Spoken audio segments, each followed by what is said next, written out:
ርዕሳችን ምንድን ነው?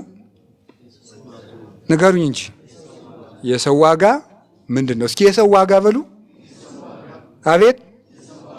ስለዚህ የሰው ልጅ አሁን በምድር ላይ አሉ የተባሉት ነገሮችን ሁሉ ብንሰጠው የማይደሰተው የሰው ዋጋው ይሄ አይደለም ማለት ነው። ግልጽ ሆነላችሁ? የሰው ልጆች አልጠግብ ባይነት የሚመጣው ከዚህ ነው። ሰው ይሄንንም ላግብስስ ይሄንም ልጨምርና ሲጨምርም አያገኝም ደስታ። ለምን? የሰው ዋጋው ሰፊ ግዛት አይደለም። ጥሩ ልብስ ያሰፋል፣ አይበቃውም። ለምን? የሰው ዋጋው ይሄ አይደለም። በጣም ጥሩ መኪና ይገዛል፣ አሁንም ደስታው ያልቅበታል። ከሳምንት በኋላ ወረቱ ያልቃል የመኪናው። ለምን? የሰው ልጅ ዋጋው መኪና አይደለም፣ ከዚያ ባሻገር ነው። ከዛ ደግሞ ይችን የሰው ልጅን አልጠግብ ባይነት የሚያውቁ ካምፓኒዎች ደግሞ ትንሽ ይጨምሩበትና መኪናው ላይ ደግሞ ከርሞ በውድ ይሸጡለታል። ሰው እንዲህ እያለ ሲስገበግብ ሲስገበግብ ሲስገበግብ ሲስገበግብ አሁን መነኩሴውም እኮ ሳያስበው ፋሽን እየጀመረ ነው። አንዱ መነኩሴ እንደምንም ብሎ ግሸን ሄዶ የሆነች አይነት ፎጣ ገዝቶ ይመጣል። የሆነች አይነት ከዚያ ያኛውን አባ ገብረ ሚካኤል ካሰፏት አባ ኃይለ ሚካኤል ያሰፏታል። ደግሞ ያችን ከዛ ደግሞ ያሰፋታል ማለት ነው። ሳይታሰብ ደግሞ እኛም ቤት ሊገባ እንደዚያ ማለት ነው። እንደው ይመስለኛል ነው፣ እርግጠኛ አይደለሁም። ከቃሉ ጋር ናቸው። እንደዚህ እኮ ነው። አሁን የሁሉ ምንድን ነው? የሰው ዋጋው ይህ አይደለም ስላልሆነ ነው ማስረጃው። እንደዛ ቢሆን ኑሮ ሰዎች አደግንም አገኘንም ያሉት ሀገሮችም ተደስተው በጨረሱ ነበር። አልሆነም። ተሞከረ የለም። ደስታ አልቆ ሰው አሁን እነዚህ ሰለጠን ሀብት አከማችን የሚሉ ሀገሮች ሁሉ ሰው በጭንቀት ያለበት ቤት ውስጥ ሞቶ እየተገኘ ነው። ደስታ ሁሉ አልቆ ደስታም ክብርም ይሏቸዋል። እርሱ ሕያው እግዚአብሔር ነው። እሱን ያላገኘ ሰው ክብር የለውም። የፈለገ ክብር ይኖረው ክብር የለሽ ነው። እንዲህ ብለን ግን አንሰድበው። ማንንም እንድናዋርድ እግዚአብሔር አልፈቀደልንም፣ እንድናከብር እንጂ። ክብር እግዚአብሔር ነው። ወደዚያ እንድንመለስ ነው። እስቲ የሰው ዋጋ በሉ፣ ንገሩኝ እንጂ። አሁን የሰው ዋጋ በጣም እያነሰ ስለሆነ እኮ ነው መጨረሻ ላይ ነው መደመደመው። አንደኛ ራሳችን የምንሰጠው ዋጋ በርካሽ ነገሮች አስረን ደንዝዘን አድረን ውለን ከርመን የምንኖረው ለምን ይመስላችኋል? ክብራችን አልግባን ስላለ ነው። ኃጢአት ልንሰራ በምናስብበት ጊዜ ክብራችን ሰይጣን ከዓይናችን ስለሚሰውረው ነው። ያን ነው። እንደገና አሁን የሰው ክብር በጣም ቀነሰ። እናቴ አሁን ሰው ሁሉ ሰው አስጠልቶት፣ በተለይ በዚህ በምዕራቡ በአውሮፓ በአሜሪካ በዛ ስትሄዱ ሰው አስጠልቶት በጣም የሚወደው ምን ሆኗል መስላችሁ? ውሻ። ይገርማል እኮ አስጠላው። ለምንድን ነው ሰው ውሻ እየወደደ ይመጣ? እንዲሁም አሁን እጄ ስሰማን አሁን ጀርመን ነበርኩኝ። ጀርመን ውስጥ ኃይለኛ ባለሀብት አለ የተባለ ንብረቱን ለውሻው ነው አውርሷት የሞተ።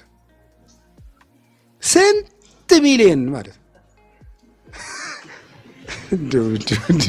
ሰው ሲጀል ይወላቸዋል ለውሻይቱ።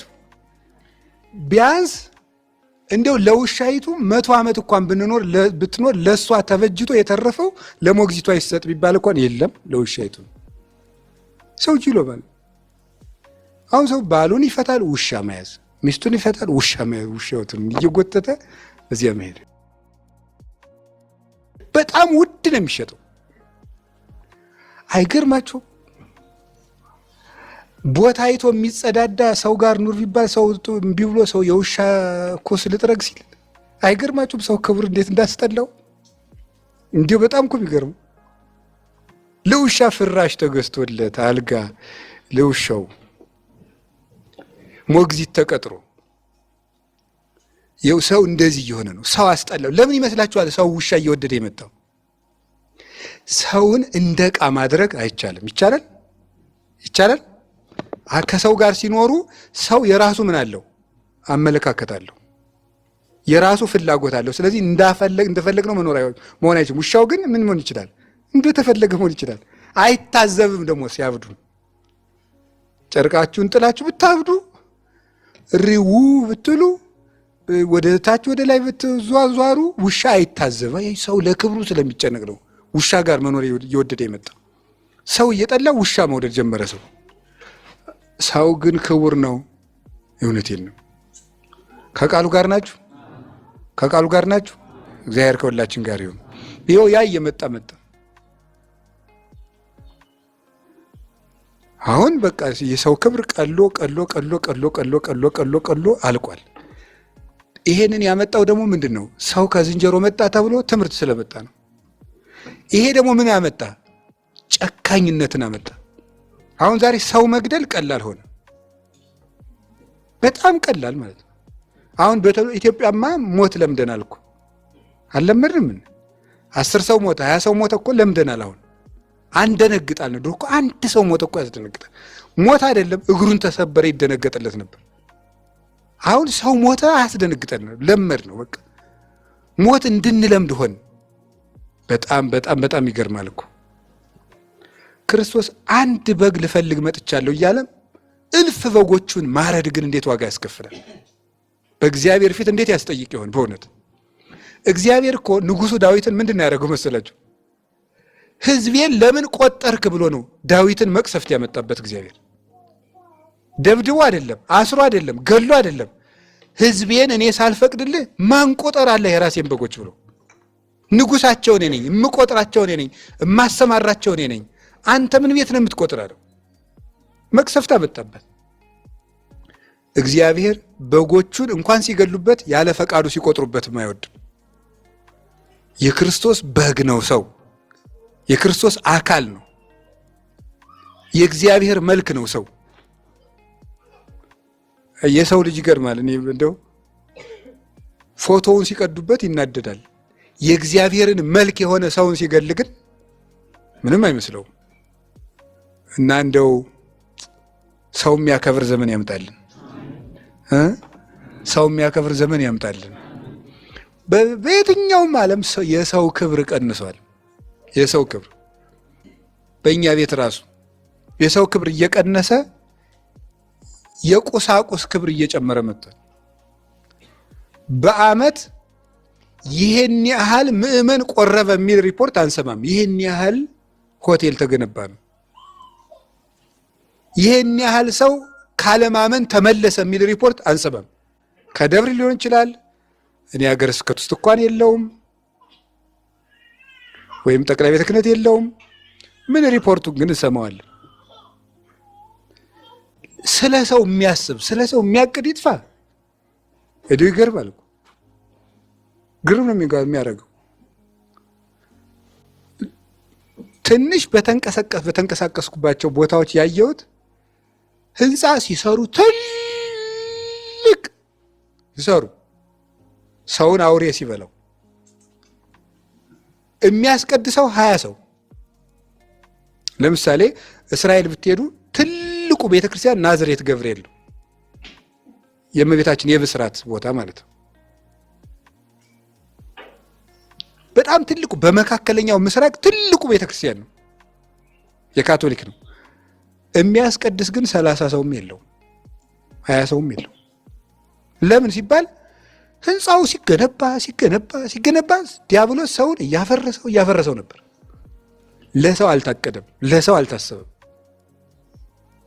ሰው ሲሰራ እኮ ሰው እንኳን ስራ እንኳን ህንፃ መንግስተ ሰማያትን መስራት ይችላል። እሱ ይሰራዋል ማለት አይደለም። መንግስተ ሰማያትን የሚያሰራ ስራ መስራት ይችላል። ወንጌልን የጻፈው ማን ነው? በእግዚአብሔር ቸርነት ሰው። መጽሐፍ ቅዱስን የጻፈው ማን ነው? ሰው ነው። ሰው እኮ የመንግስተ ሰማያትም ቢሆን መጓዣ ሰንሰለት እኮ ነው። ሐዋርያት ባይኖሩ እኛ ክርስቶስን አይተነዋል? አይታችሁታል? ሰምታችሁታል? ሲወለድ ነበራችሁ? ሲሰቀል ሲነሳ ነበራችሁ? አልነበርንም። ሰው እኮ ነው ያንን ትንሣኤ እንድንሰማ ያደረገን፣ በዚያ ትንሣኤ እንድናምን ያደረገን፣ በዚያ ደም እንድንቀደስ ያደረገን፣ በዚያ ማየገቡ እንድንነጻ ያደረገን፣ ክርስቶስን በጥምቀት እንድንለብሰው በቁርባን እንድንመገበው ያደረጉን እኮ ሰዎች ናቸው። ሰው እኮ ነው መንግስተ ሰማያትን የሰበካት ያዳረሳትም ጭምር። የእግዚአብሔር ቤተሰቦች ሰው ጠልቶ እግዚአብሔር አለ እንዴ? የለም።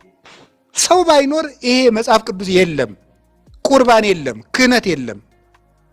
እግዚአብሔርን ማወቅ የለም። ያሳወቁን ከእግዚአብሔር የተላኩ ሰዎች ናቸው።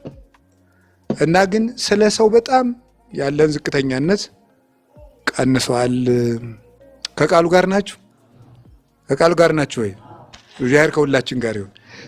ስለ ሰው ሳይሆን አሁን የምንጨነቀው ስለ ሴርሞኒ፣ ስለ ግርግር ነው የምንጨነቀው። ሰው አንድ ሰው ጉዳያችን አይደለም። ቅዱስ አባታችን አቡነ ተክለ ሃይማኖት በጣም ብዙ መናንያን ነበር የሚከተሏቸው። ደብረ ሊባኖስ እዚያ እንደገቡ ገዳም ውስጥ በጣም ብዙ ናቸው ደቀ መዛሙርታቸው። ግን አንድ ትንሽ ብላቴና ደጅ ላይ ተቀምጦ ነበር እሳቸውን ሊያገኝ መጥቶ እና አርዲቱ በሙሉ ዘንግቶት ዝም ብሎ እሳቸው ጋር ይጸልያል። በበነገው ጧት እሳቸው ከውስጡ ነው በቅድስና አውቀው ለምንድን ነው ልጄን ደጅ ያሳደራችሁት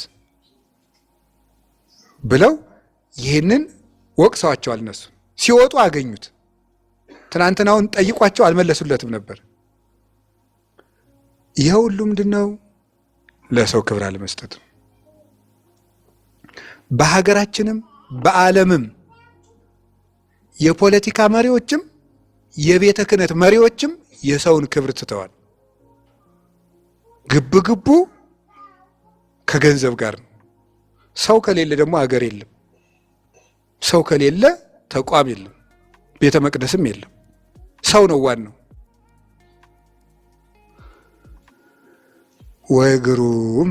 ሰው የሚያይ ዓይን ይስጠን መድኃኔዓለም። ስለምንድን ነው እያወጋን ያለ ነው? ንገሩኝ እንጂ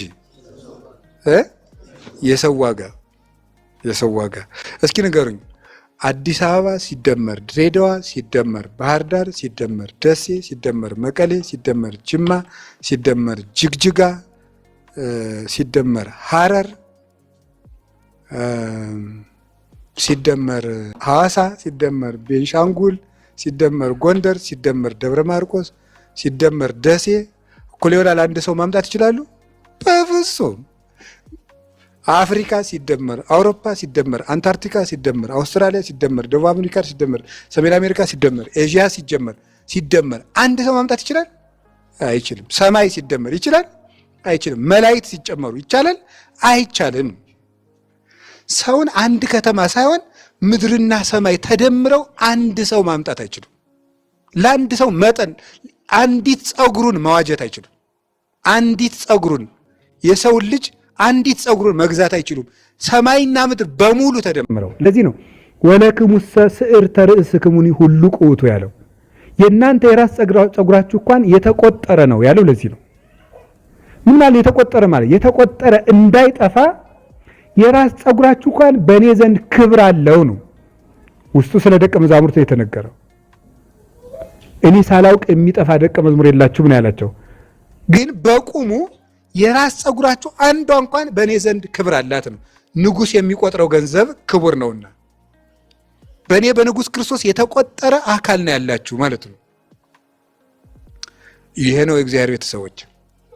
የሰው ክብር እንዲቀንሶ ሰው እየታረደ እየተጣለ ሰውን አውሬ እየበላው ሰው እየተሰደደ ሰው እንጀራ ብሎ አረብ ሀገር ሲሄድ አሳ በልቶት እየቀረ አዞ በልቶት እየቀረ እንጀራ ብሎ ሰው ወድቆ ቀባሪ እያጣ ሰው ተወልዶ እየተጣለ በየሆስፒታሉ እኮ ተጥለው የሚገኙ ሕፃናት አሉ። ለምን? ሐሜት ፈርተው ያለ ጊዜዋ ወለደች ላለመባል ልጁን ጥለው ይሄዳሉ። ወልደው ይጠላሉ። ለምን? እንዳይረባቸው ለሆዳቸው ተጨንቀው ይሄ ልጅ ሳሳድገው ይካፈለኛል ብለው። የሰው ክብር እኮ እንዲሁ እኮ ይገርማል የት እንደጠፋ። ድሮ እኮ ሰው ሲወለድ እናቶቻችን ተሰብስቦ ሕፃን ሲወለድ፣ አሁን ጭራሽ ሰው መውለድ አይፈልግም። ለምን? አይ በቃ ጭራሽ አንዳንዶቹ የማይወልዱበት አይነገርም አሉ። ማለት ሰውነቴ ይጎሰቁላል፣ እከሳለሁ፣ እጠወልጋለሁ፣ ኧረ የምምጨነቀ ብዬ እሱን ምጠርግ ብለው ታምር ነው እኮ።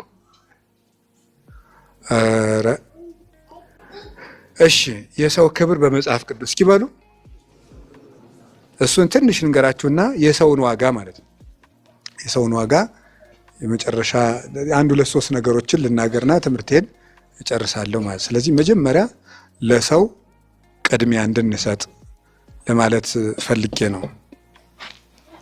ጌታችን ኢየሱስ ክርስቶስ እንግዲህ ታውቃላችሁ በምድር ላይ መጥቶ 33 ዓመት ሲያገለግል ለሚቀመጥባት የሚጸልይባት አንዲት ቤት ሰርቷል።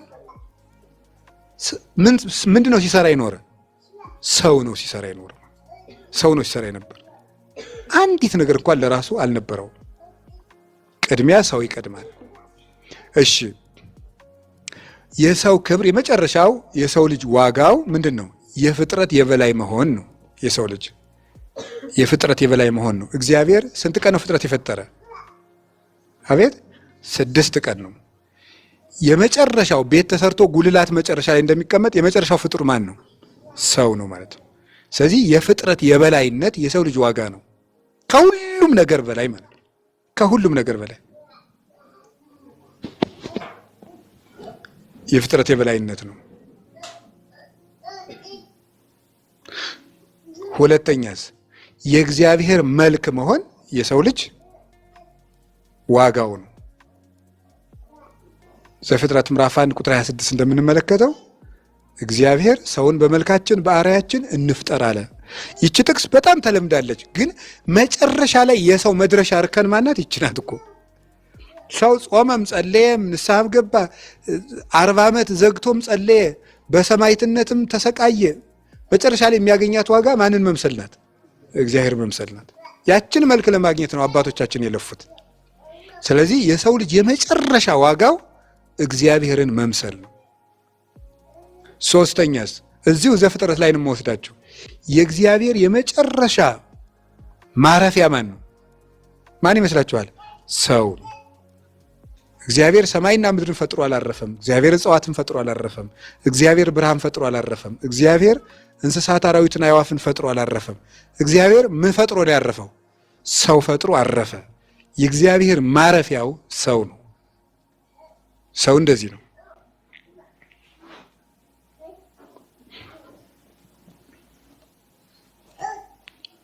ከቃሉ ጋር ናችሁ? እግዚአብሔር ከሁላችን ጋር ይሁን።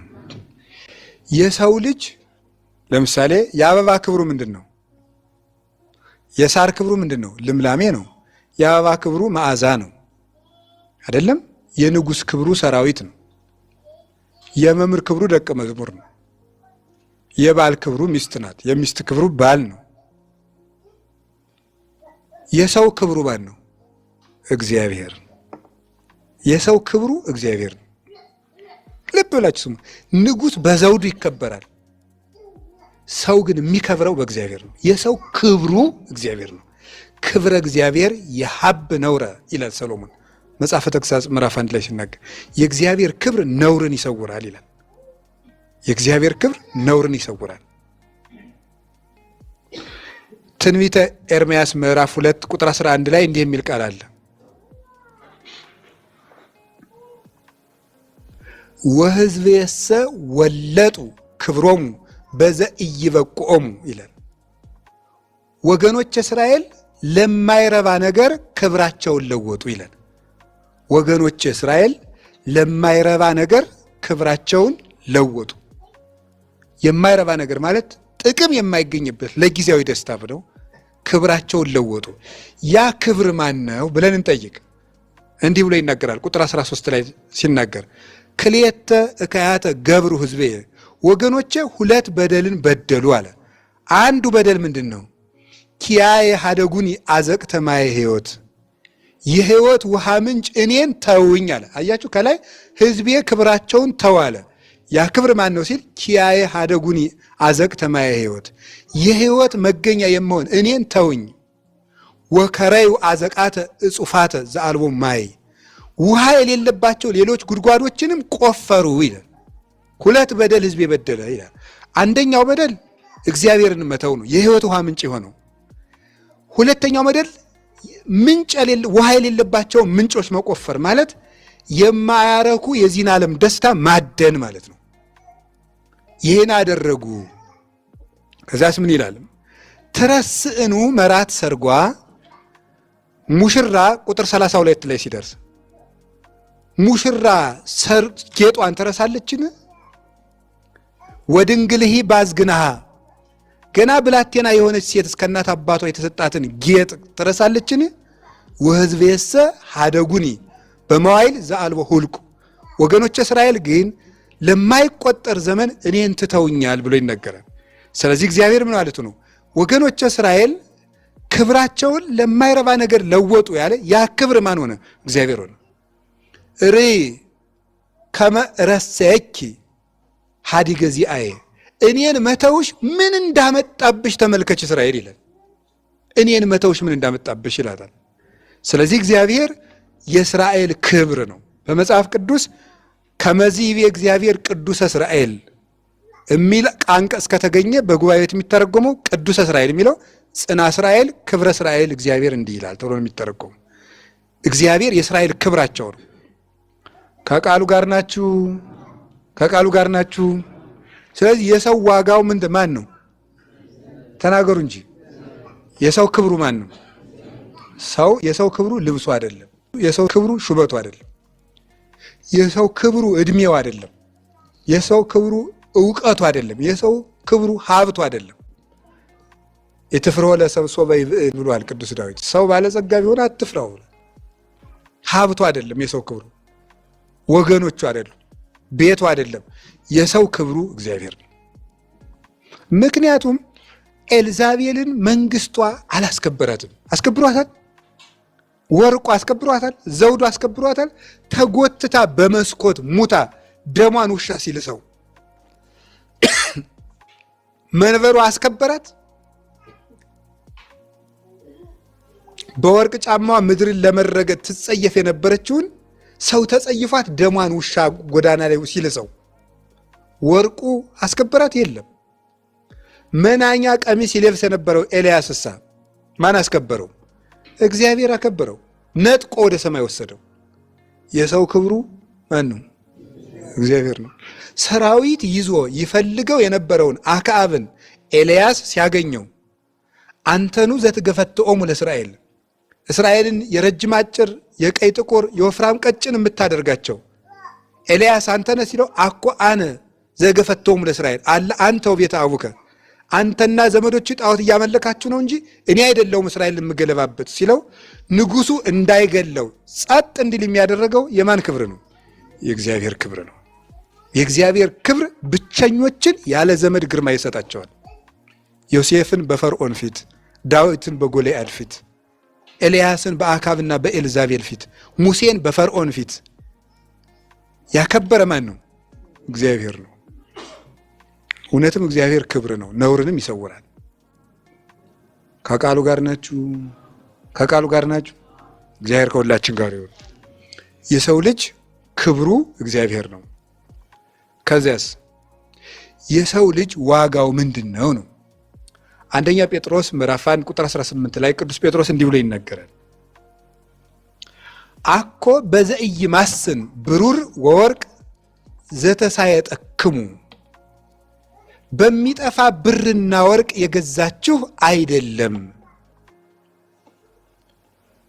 እሙስተ ዘይበቁ ምግባሪክሙ ከማይረባው ከከንቱ ስራችሁ ከአባቶቻችሁ ከወረሳችሁት ከከንቱ ስራችሁ የዋጃችሁ በሚጠፋ ብርና ወርቅ አይደለም፣ አላ በደሙ ክቡር ለእግዚእነ ኢየሱስ ክርስቶስ በጌታችን በመድኃኒታችን በኢየሱስ ክርስቶስ በደሙ በክቡር ደሙ ከመበግ ቅዱ እንዳማረ መስዋዕት በግ በሆነ በጌታችን በኢየሱስ ክርስቶስ ክቡር ደም ዋጅቷችኋል፣ ገዝቷችኋል እንጂ በሚጠፋ ብር አልተገዛችሁም፣ በሚጠፋ ወርቅ አልተገኘችሁም ይላል። የሰው ዋጋው የክርስቶስ ደም ነው። አንደኛ ቆሮንቶስ ምዕራፍ 7 ቁጥር 23 ላይ እንዲህ ይላል፣ እስመ በሴጥ ተሳየጠክሙ ኢትትቀነዩ ለሰብ በዋጋ ተገዝታችኋልና የሰው ባሪያ አትሆኑ ይላል። አንደኛ ቆሮንቶስ ምዕራፍ 7 ቁጥር 23 ላይ በዋጋ ተገዝታችኋልና የሰው ባሪያ አትሆኑ። ያ ዋጋ ማን ነው? የክርስቶስ ደም እዚያው ይገልጸዋል። በደም ዋጋ ተገዝታችኋልና የሰው ባሪያ አትሆኑ። የሰው ባሪያ ማን ነው? አንደኛ የራሳችሁ ባሪያ አትሆኑ ነው።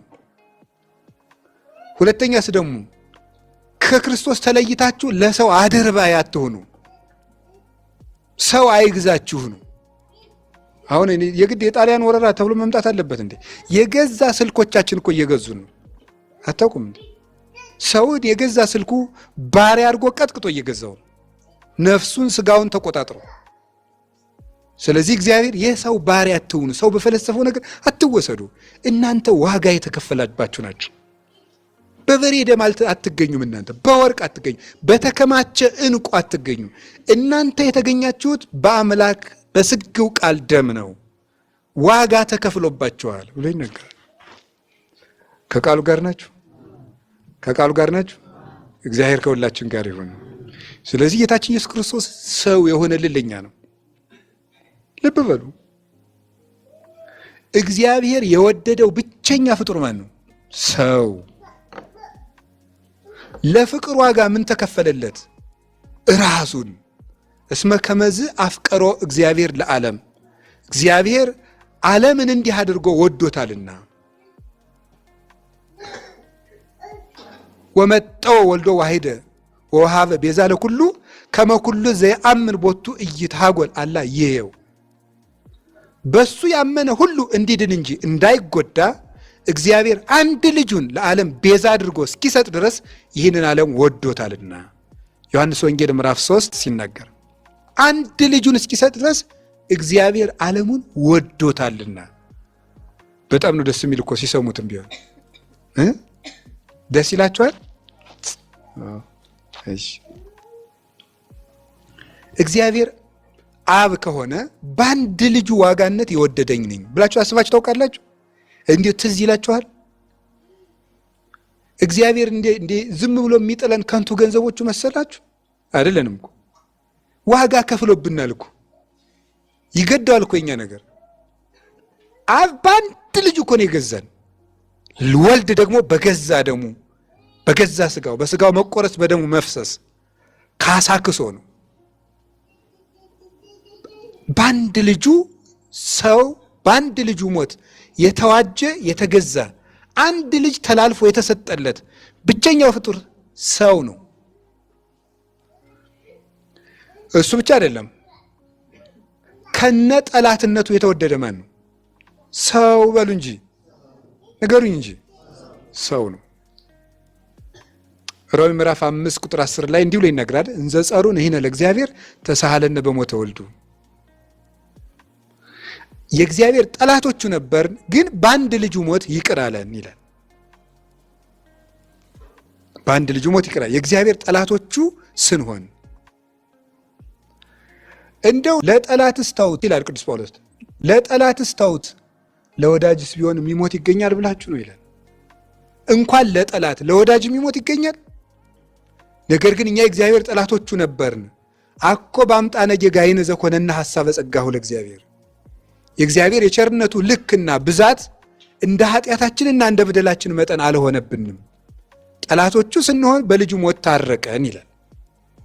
ይህ ለሰው ልጅ የተደረገ ነው። ጠላት ሁነን መወደድ ቅዱስ ዮሐንስ አፈወርቅ እንደተናገረው ከመ ብእሲ ዘተሃጦ ፍቁሩ፣ ወዳጁ ሩቅ አገር እንደሄደበት ሰው ተከትሎት እንደሚወርድ ከማሁ ርህቀት ጥቀ ህላዌነ እምኀበ እግዚአብሔር፣ እንደዚህ ሁሉ ባህሪያችን ከእግዚአብሔር ፈጽማ ርቃ ነበረ።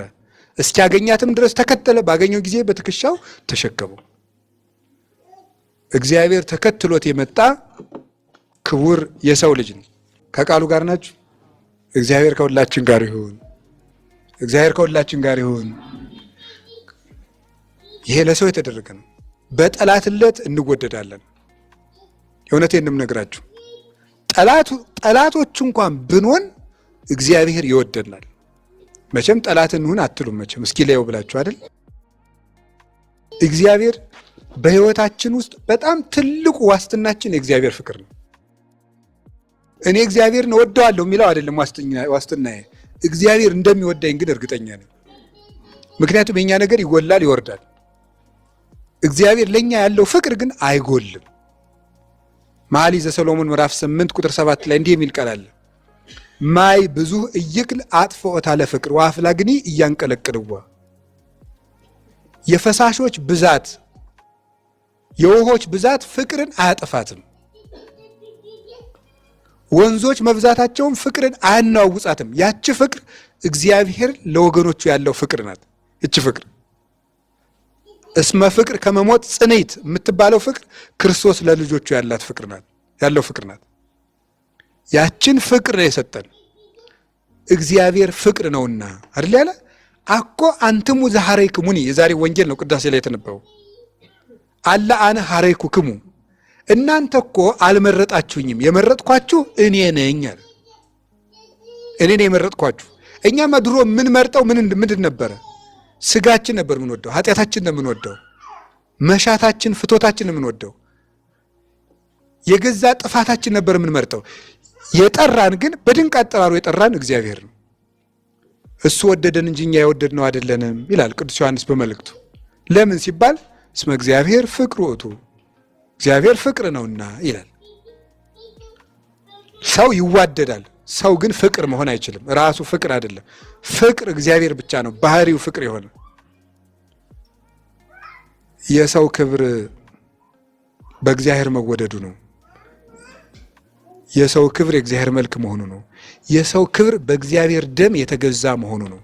የሰው ክብር እግዚአብሔር የሞተለት መሆኑ ነው። እግዚአብሔር የሞተለት ሰው ብቻ ነው፣ ሌላ የለም። ማንም በእግዚአብሔር ሞት የተገዛ ነው። እግዚአብሔር ሰው ሆኖ ሞተለት። ሞተ ዘይመውት፣ ሞተ ከመ ይስዓሮ ለሞት፣ ሞተ ከመ ያሕዮሙ ለምውታን። የማይሞተው ሞተ፣ ሞትን ይሽረው ዘንድ ሞተ፣ ሕሙማን ያድናቸው ዘንድ ሞተ። የሞተለት ይህ ማነው? ሰው ነው። ከቃሉ ጋር ናችሁ? ከቃሉ ጋር ናችሁ? የሕይወት እንጀራ እንዲመገብ የተፈቀደለት ማን ብቻ ነው? እስኪ ንገሩኝ፣ ንገሩኝ እንጂ ሰው እኮ ነው። ማንም እኮ የለውም። ይሄ የአምላክን ስጋና ደም የሚቀበሉት እኮ ብቸኞቹ ሰዎች ናቸው። መላእክት አይቀበሉም ይሄን ስጋና ደም። ሚካኤል፣ ገብርኤል የአምላክን ስጋና ደም አይቀበሉም። ቁርባን የተፈቀደልን እኛ ብቻ ነን።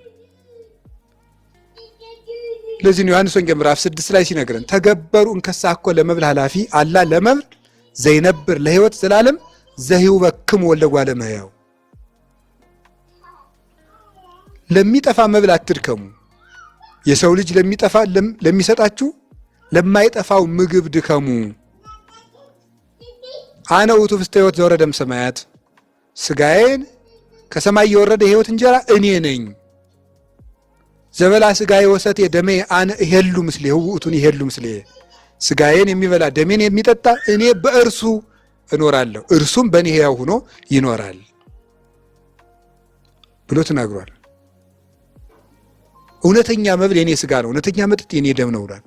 የሕይወት እንጀራ ያለው ፍጡር ሰው ብቻ ነው። የክብር ነው። ይውላችሁ ከንጉሥ ጋር አብሮ ምሳ የበላ ሰው እኮ ታሪክ አድርጎ ይጽፈዋል።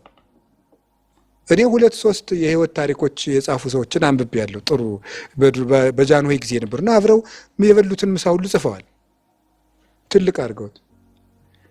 አሁን እኛሳ ልብ በሉ፣ እኛ እኮ ከንጉሱ ጋር ምሳ እንድንበላ አይደለም የተፈቀደልን። ራሱን ንጉሱን ምን እንድንለው ነው? እንድንመገበው ነው። ክርስቶስን ራሱ አብረን ምሳ እንድንበላ እሱ ትልቅ እድል ነበር። ከዚህ በላይ ግን ራሱን እንድንመገበው ፈቅዶልናል። ይሄ ትልቅ ስጦታችን ነው ለኛ። የሰው ክብሩ ከምግብ ተመርጦ አምላኩን ይመገባል።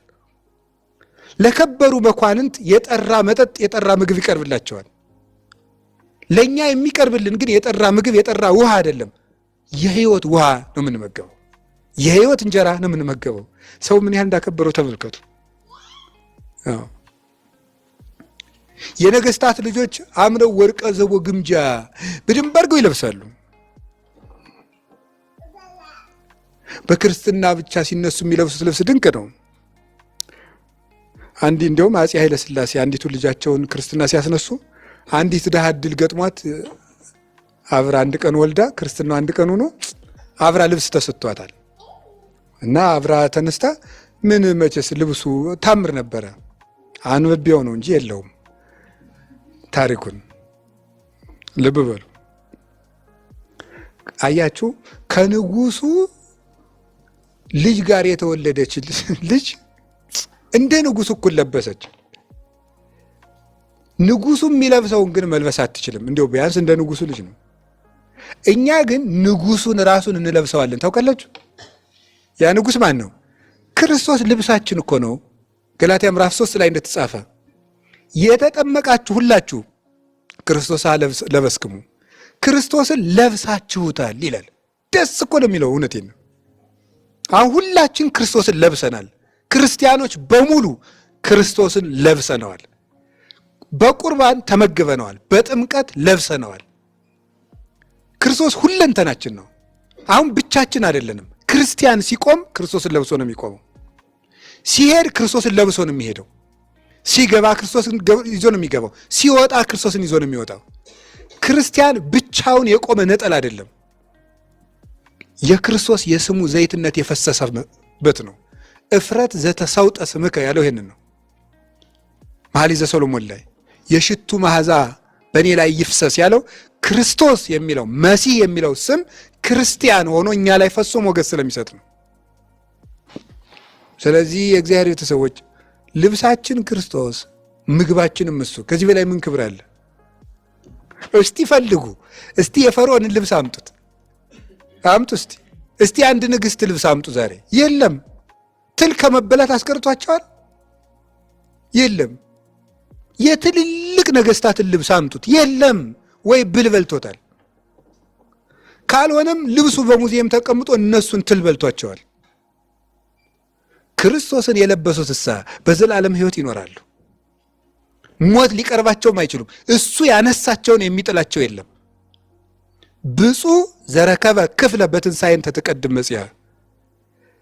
አስቀድማ በምትመጣው በትንሣኤ ልቡና በክርስቶስ አምኖ የተነሳ ሰው እሱ ንዑድ ክቡር ነው። ሞት በሱ ላይ ስልጣን የለውም። ራዕየ ዮሐንስ ምዕራፍ 20 ቁጥር 6 ላይ እንደተጻፈው በመጀመሪያይቱ ትንሣኤ የተነሳ ሰው እሱ ብፁዕ ነው። በክርስቶስ ማመን ናት የመጀመሪያይቱ ትንሣኤ። ሞት የማይደፍራቸው ግሩማን ነገሥታት ክርስቲያኖች ናቸው።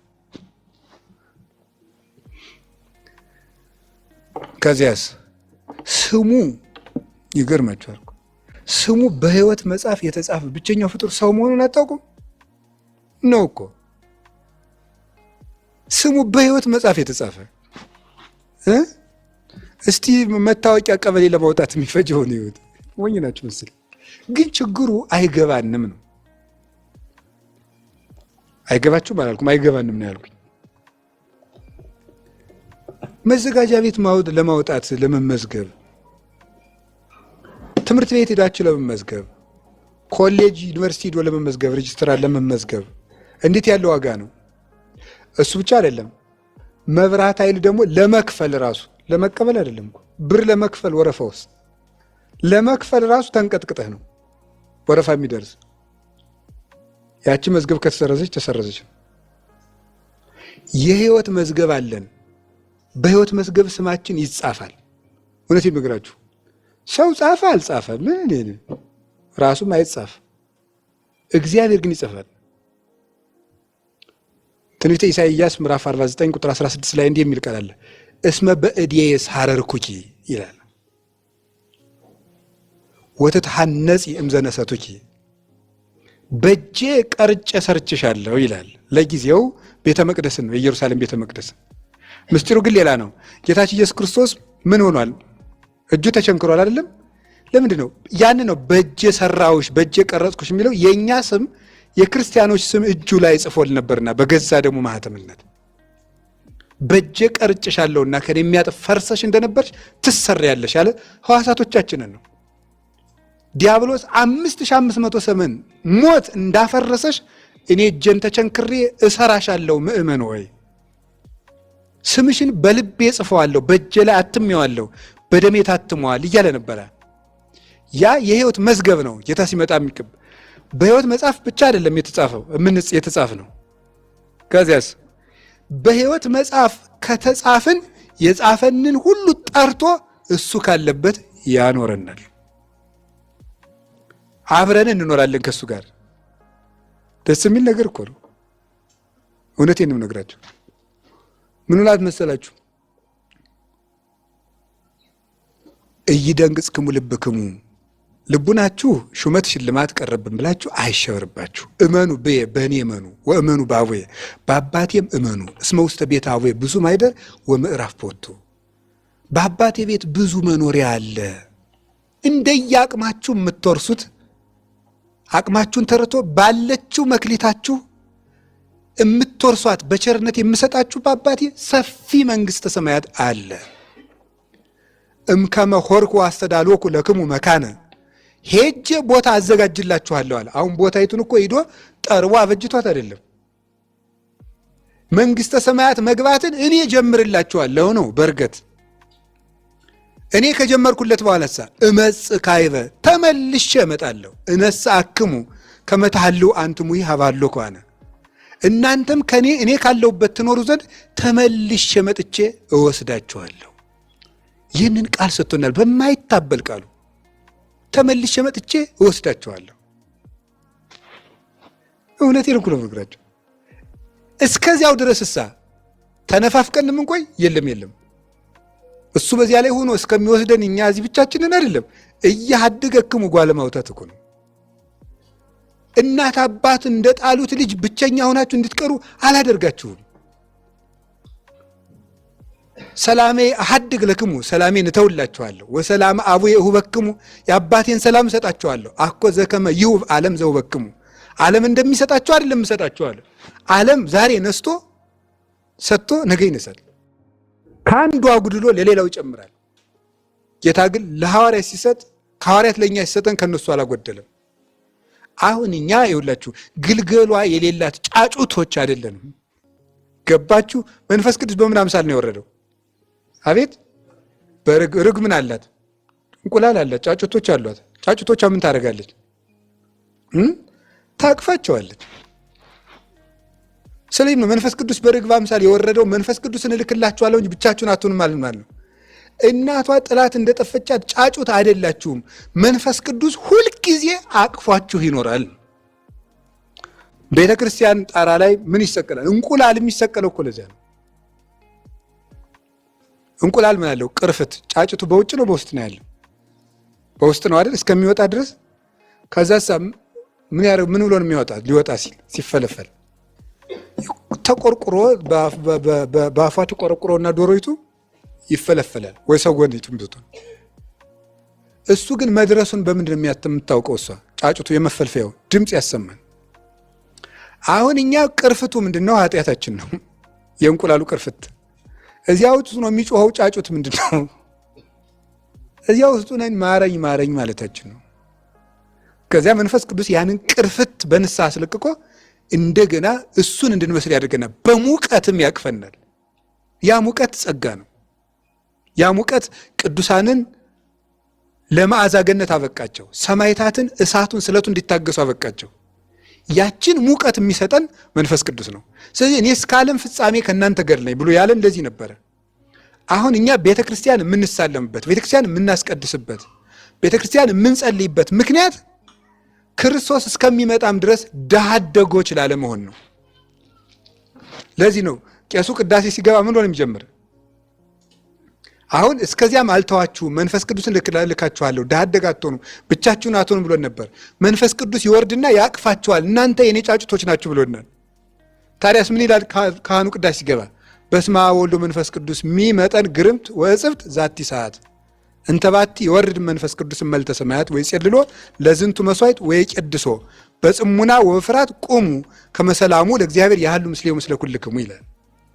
መንፈስ ቅዱስ ከሰማይ የሚወርድባት ይህን መስዋዕት የሚጋርድባት ይህች ቀን እንደምን የምታስፈራ ናት ይላል። ከዛስ ጌታ ምን ብሎ ነበረ? ሰላሜን እሰጣችኋለሁ ብሎ ነበረ ለሐዋርያት።